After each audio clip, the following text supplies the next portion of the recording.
Keyinki söz Kadırбеков Нуржигит Кадырбековичте. Assalamu alaikum, Иман Нуры, Кадырбеков. Бул мыйзамдын долбоору орто бизнеске көбүрөөк жардам тиеби, чакан бизнескеби же чоң бизнескеби? Бул мыйзам долбоору чакан бизнеске, чакан жана орто бизнеске.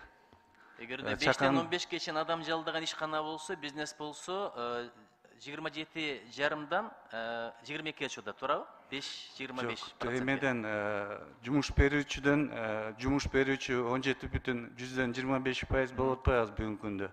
Ал 4% эле төлөп калат ошондо. Ал 15-тен ашык болсо, 15ге чейин болсо, 15ге чейин болсо, анда 12% төлөп калат. Канчалык көп жумушка жалдаса ошончолук жеңилдик берилет экен деген бул жакшы экен. Бирок ошол эле мезгилде карасаңыздар, 13-статьяда, 13-берени карасаңыздар, камсыздандыруу төгүмдөрүнүн өлчөмү орточо 1 айлык эмгек акы көлөмүнүн мурда 40% экен, азыр 60%га карай көтөрүп коюпсуздар. Бир жагын кесип, бир жагын улап койгон жоксуздарбы? Бул жерде жоготуулар болуп калса, ошол жагын карадык. Жоготуулар боло турган болсо, ошол жагын толтуруу максат. Орун бастарыңыз да түшүндүрүп берсинчи. Эки көз караш жакшы да. Нуржигит Кадырбекович, бүгүнкү күндө туура айтасыз, жана 40%. Ошондон кем көрсөтө албайт да иш берүүчү. Бул бүгүнкү күндө 7,5 миң сом.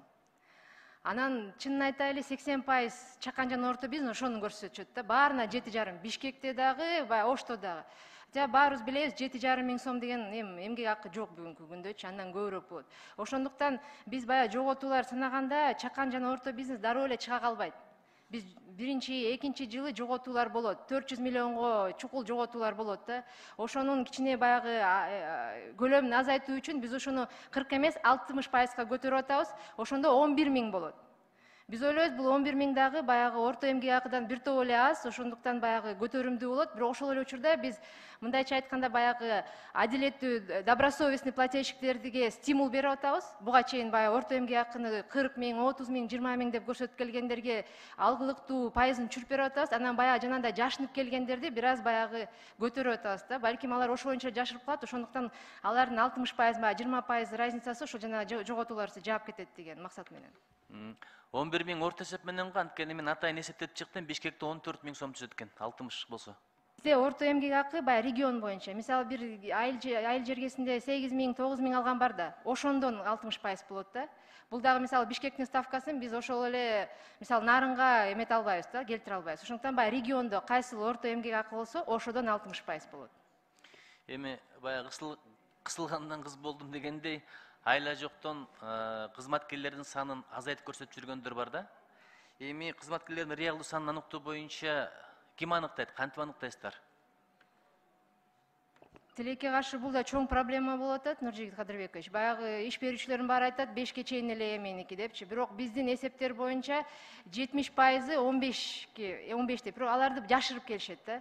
Ошондуктан биз дагы ушул бир механизмди киргизип койгонбуз, айла жок чыгарыш үчүнчү. 15'te. Анткени ошол эле бизнес ассоциациялардан сунуш келген, такыр эле көрсөтпөй эле койбойсуңар санын. Чакан орто бизнес болсо эле болду, 16га түшүрүп койгула депчи. 16 жана 4%га чейин иш берүүчүлөр. Биз ага макул болбой, ушу балким бул дагы стимул болор чыгарганга деп ушуну киргизип атабыз да. Анан контролдуу салык кызматы текшерүүдө ошолордо, чогултууда ошолордо, ошолор статистикасын берет деген ойдобуз.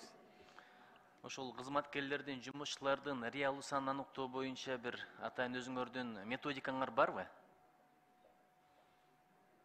Биз методикабыз бар, баягы улуттук статистика комитетинин маалыматын алабыз, салык кызматын алып туруп, анан биздин ошолордун ортосундагы баягы кандай жоготууларды эсептеп, баягы эсеп түрүндө чыгарабыз да. Ошол эсептер боюнча бизде жок дегенде бир 70% көмүскөдө да. Же азайтып төлөп келет, же таптакыр төлөбөй келет. Мен сунуш кылат элем, сиз азыр эми методика деп жалпы жана айтасыз усулду, туурабы? Бирок ушу документ түрүндө, регламент түрүндө өкмөттүн методикасы деп чыксаңыздар жакшы болот эле, анткени бул өтө маанилүү. Бирок баары бир жанагы 60%га көтөрүү менен ар жактагы жеңилдиктерди жокко чыгарып коесуздарбы деген коркунуч менде болуп атат. Ийгилик каалайм. Рахмат.